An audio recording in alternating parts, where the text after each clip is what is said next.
NBA 2K21 on Next Gen is honestly just right around the corner, and today's blog post is going to have a lot of you guys excited. And I think it's fair to say that NBA 2K21 on current gen, it wasn't a terrible game. Like, it wasn't awful. It was just extremely boring, and there really wasn't anything new to it. So it just felt like we were playing the same game, minus the fact that they changed the park. And I've talked about this several times, but I don't think 2K21 is a terrible game. I just think it's the most boring 2K ever made. And if you guys agree with that, if you guys are already aboard with NBA 2K21 on current gen, I want you to type the number 4 in the comment section below. But to jump off this blog post, we're going to dive into everything that you guys want to know. I'm not going to make you guys wait. I'm going to talk about the most important things with today's blog post, and that is the player builds, badges, and takeovers. So this blog post starts off with this: player builds, badges, and takeover. The Next Gen Player Builder is all about customization. We've taken in a lot of feedback from the community over the past few years as we've evolved the My Player building experience. One thing that we heard loud and clear from you guys is that you want more options. Here is our response: no more pie charts. And actually, in the background of this video, you guys can be seeing the video of people actually making their players. So you no longer choose from the preset skill breakdown pie charts for Next Gen. Instead, we've given you more control over setting each individual rating to the cap that you prefer.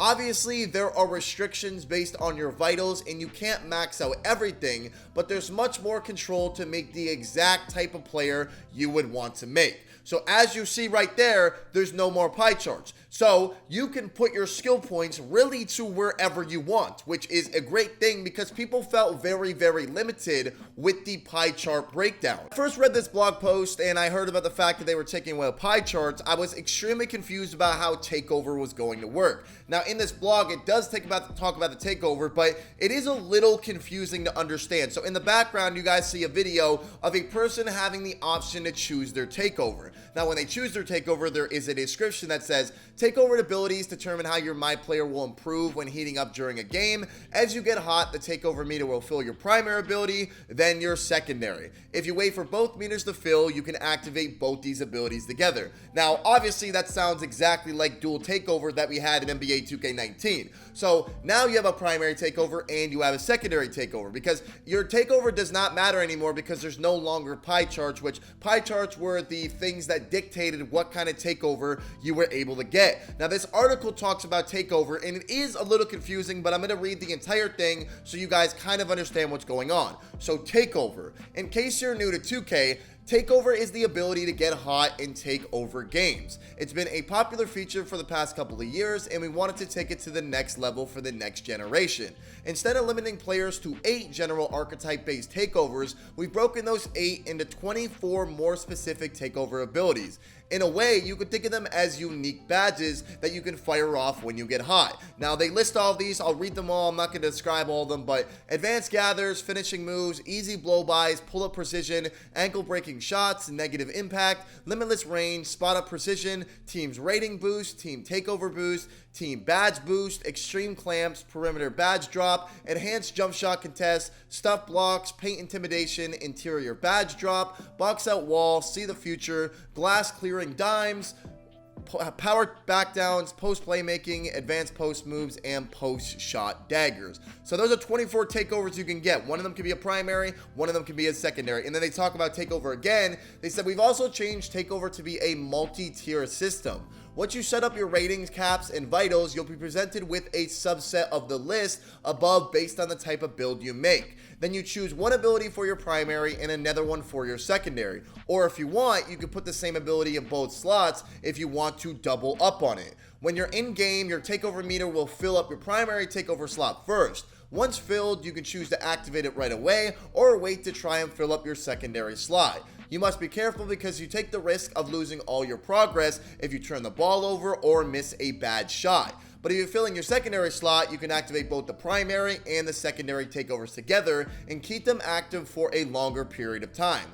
Finally, if you want to devastate your opponent even further, you can wait even longer to try to fill up the team takeover meter. If you can fill up all 3, activating will enable your entire team's takeover, and it's pretty much over for the competition. And just like in current gen, activating team takeover also allows you to have user control over your teammates in your My Career games. We know our My Career fans love this ability. Last thing I wanted to mention about takeovers, we wanted to honor our late friend Kobe Bryant, who was tragically lost way too early this year. When you earned all your badge points, you will receive the Mamba Mentality badge, which allows for you to change your takeovers whenever you want. So just like Kobe, you can vary up how you choose to take over the game from one game to the next. Wow, that was a mouthful, but as you can see there or hear to what they wrote, it's basically like dual takeovers this year. That's what I'm getting from it. I don't know, maybe I could be wrong, but that's what I'm getting from that. Last but not least, and no, I did not forget, are the badges that are going to be coming to NBA 2K21 on next gen. So they start this article off with titling it as badges.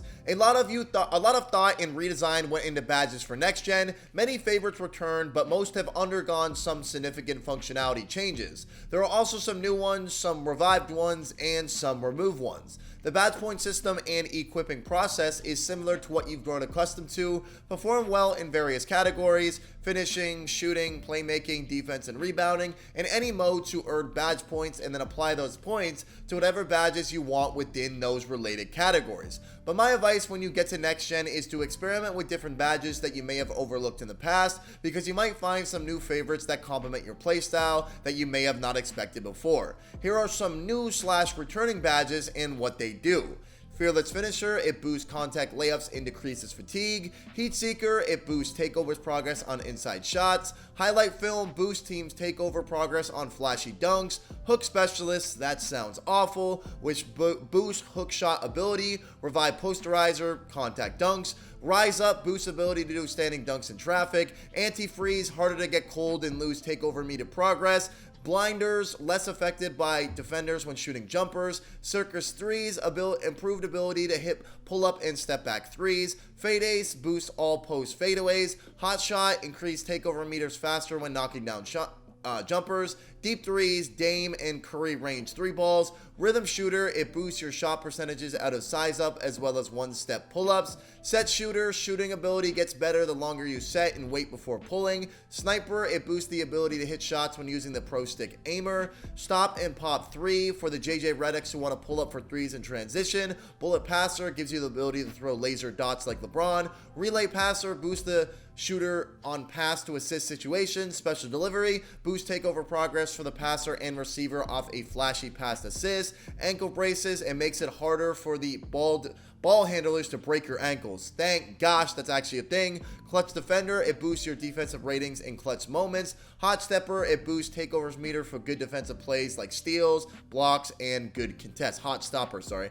And here are the badges that we retired because they were either redundant or didn't fit the new design, or the community just didn't like them. Consistent Finisher, Contact Finisher, Cross Key Scorer, Fancy Footwork, Fast Break Finisher, Deep Hooks, Pick and Roller, Relentless Finisher, Showtime, Deep Fades, Flexible Release, Hot Start, Pick and Popper, Pump Fake Maestro, Range Extender, Quick Draw, Steady Shooter, Pass Fake Maestro, Flashy Passer, Lob City Passer, Lightning Reflexes, and Moving Truck. So there are badges that are going to be making a return, and there are badges that are going to be taken away. The only thing that I'm really worried about after reading that is a badge called Hook Specialist, which is designed specifically for post scorers, so hopefully you don't have to deal with that this year. But overall, this article was actually pretty good. I like the fact that there's no more pie charts, and you can really customize your build better than you could in previous 2Ks. What are your guys' thoughts of this blog? If you had to rate this blog out of 10, 1 being the worst, 10 being the best, what would you guys rate this? I'm going to link the entire blog in the top comment like I always do. Hope you guys enjoyed the video. Make sure to drop a like. Do not forget to subscribe to the channel.